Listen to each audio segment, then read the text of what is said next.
Die Klimaaktivistin Greta Thunberg wird noch laut Medien in diesem Jahr einen Ehrendoktortitel von einer theologischen Fakultät erhalten. Genau, ihr habt richtig gehört. Und zwar von der Theologischen Fakultät der renommierten Universität Helsinki. Bei vielen schaltet sich hier die Logik aus, denn was hat denn Klimaschutz eigentlich mit Religion und vielmehr mit Theologie zu tun?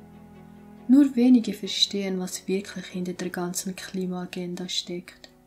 Treffend schreibt die Journalistin Megan Basham auf ihrem Twitter-Account dazu: Natürlich erhält Greta Thunberg einen Ehrendoktortitel in Theologie. Denn was sie verkauft, ist eine Religion.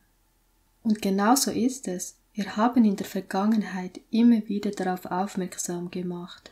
Weiter schreibt sie: Wie sollten Christen also die Kirchenführer sehen, die versuchen, uns davon zu überzeugen, dass wir ihre Religion mit unserer vermischen sollten? Wir können und sollten nicht auf diesen Zug aufspringen, so wie es die meisten christlichen Denominationen inklusive einige von uns bereits getan haben. Denn letztendlich führt uns dieser Zug nach Rom. Oder denkt ihr, es ist nur Zufall, dass Greta Thunberg beim Papst dieses Schild in die Kameras hält?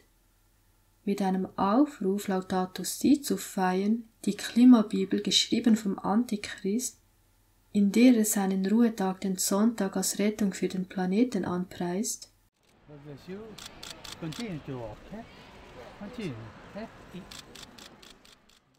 Es braucht uns daher auch nicht zu verwundern, dass Kirchenvertreter sie mit biblischen Figuren vergleichen. Wiederholt hatten sich in den vergangenen Jahren auch Kirchenvertreter wertschätzend über Thunbergs Engagement geäußert und dabei teilweise Parallelen zu biblischen Ereignissen und Figuren gezogen. So erklärte etwa der Hildesheimer Bischof Heiner Wilmer im April 2019, Thunberg sei für ihn wie eine Prophetin. Wenige Monate später verglich Würzburgs Bischof Franz Jung die Klimaaktivistin mit dem biblischen David. Man verehrt diese junge Frau sogar als Heilige. Und ja, sie ist sozusagen eine Prophetin, und zwar eine falsche Prophetin der Klimareligion, eingeteilt für die Jugendabteilung. Was ich auch noch interessant finde, und gerade im Licht der Prophetie, dass man diesen durch die Medien kontrollierten Klimahype als Religion bezeichnet.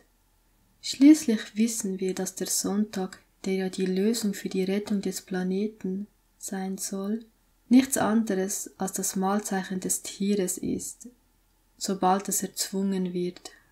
Doch leider geht das bei vielen vorbei. Sie sehen nicht den Zusammenhang.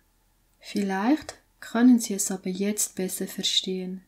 Ja, die Klimaagenda ist eine Religion. Und es ist der Antichrist, der bei dem Ganzen den Ton angibt.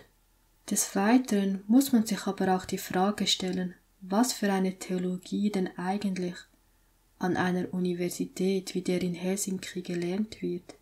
Wenn wir zurück zum vorigen Artikel kommen, steht da geschrieben: Thunberg habe uns alle mit ihrer kompromisslosen und konsequenten Arbeit für die Zukunft unseres Planeten vor die Aufgabe gestellt, als Mitglieder von Gemeinschaften und Gesellschaften, vor allem aber als Menschen, unser tägliches Leben zu ändern, begründete die Fakultät am Dienstag die Auszeichnung.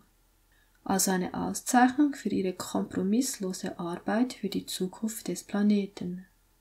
Glauben diese Gelehrten überhaupt noch etwas von dem, was in der Bibel steht? Schließlich sagte Gott selbst nach der Sintflut, dass von nun an soll nicht aufhören Saat und Ernte, Frost und Hitze, Sommer und Winter, Tag und Nacht, solange die Erde besteht. Und diese Erde wird so lange bewohnbar bleiben und bestehen, bis Christus wiederkommt. Wenn unser Blick und gerade auch als Christen jedoch nur auf das Leben hier und jetzt gerichtet ist, so als ob wir keine Hoffnung haben, dann sind wir in den Worten von Paulus die elendsten unter allen Menschen. In dem Buch Christus kommt bald lesen wir: Die Zeit ist nicht fern, wo jeder Mensch geprüft wird, das Mahlzeichen des Tieres, wird uns aufgedrängt werden. Wer Schritt für Schritt den irdischen Aufforderungen nachgegeben und sich weltlichen Gepflogenheiten angepasst hat, dem wird es nicht schwerfallen, sich den realen Mächten zu unterordnen. Viele werden sagen, es ist nicht das Mahlzeichen, es ist kein religiöses Gesetz, es ist nur für das Klima.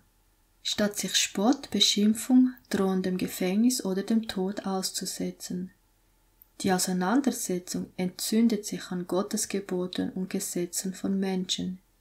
In jener Zeit wird in der Gemeinde das Gold von der Schlacke getrennt werden. Lasst uns also wachsam bleiben und die Zeichen der Zeit erkennen. Möge Gott uns immer wieder dabei helfen, treu auf seiner Seite zu stehen. Ich wünsche dir Gottes Segen und bis zum nächsten Mal bei Ein Licht in der Dunkelheit.